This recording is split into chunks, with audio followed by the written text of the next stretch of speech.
I hope that these words will follow you for years to come. I can still remember the very first time that I listened to this sermon. It was 20 or 21 years ago. I had come to the church early on a Sunday morning.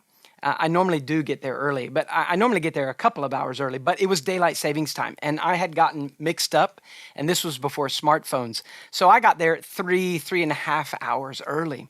So after getting everything ready for the service, I still had a lot of time. And instead of going back home, I found a cassette tape that a friend had recently given me. His name is Rick Couples, a very dear, godly friend. And I trusted this friend. And so I thought, well, I'll listen to the sermon because he gave it a glowing report. So I listened to that sermon before everyone arrived at church. And I was really floored. It was so clear. So weighty, so beneficial to my soul. I felt like he said things that so desperately needed to be said, and he said them in a way that was unmistakable. It just really peeled back all the layers and got to the heart of the issue.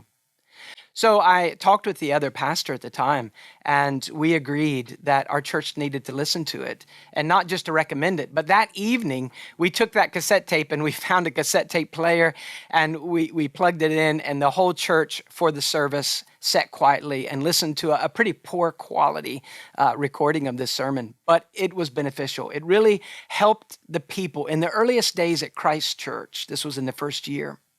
It helped us to understand why. Why were we talking about turning our hearts from a man-centered approach to loving man to a God-centered approach to loving man? I hope that you'll be able to listen to this. There will be links in the show notes to the audio and to a printed version of the sermon. I hope you'll be able to recommend it to people, but more than anything, that you'll find room to apply it. And this is the kind of thing that goes deep. So you'll probably have to take a spiritual pickaxe. And you may have to listen to it more than once to make sure really that the roots are gotten a hold of so that it doesn't just continue to sprout back up later.